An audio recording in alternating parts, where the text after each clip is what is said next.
What's up, everybody? Tom Pelissero here at the NFL Scouting Combine, Lucas Oil Stadium in Indianapolis. A little bit of deja vu every time that I come to this event. It continues to get bigger. There continue to be more credentials issued, more people here. It took me about 10 minutes to figure out a quiet place to do this video because there are so many bodies around, and the workouts don't actually even begin going here until Saturday. A lot of the real work, though, starts behind the scenes, and it began last night. Vikings officials got into town. I was actually on the plane with Rob Brzezinski, George Payton, and some other people. They began meeting with agents for their free agents because technically, until March 9th, you can't speak with agents about players who are still under contract with other teams.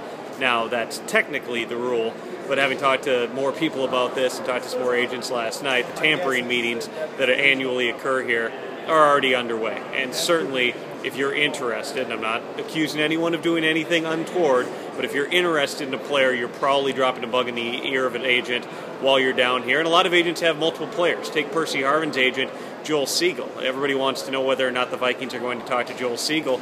Well, of course they are, because Joel Siegel also represents Michael Jenkins, who is a likely release down here, although that's not going to get done until closer to free agency beginning on March 12th.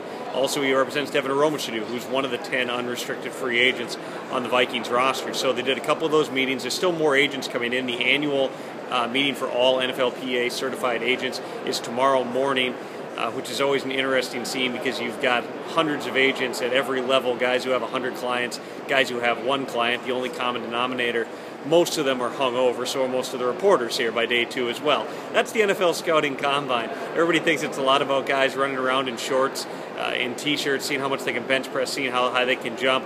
But for NFL executives, a lot of the real work's happening in hotel rooms and in bars and in restaurants, over dinner, informal and formal discussions.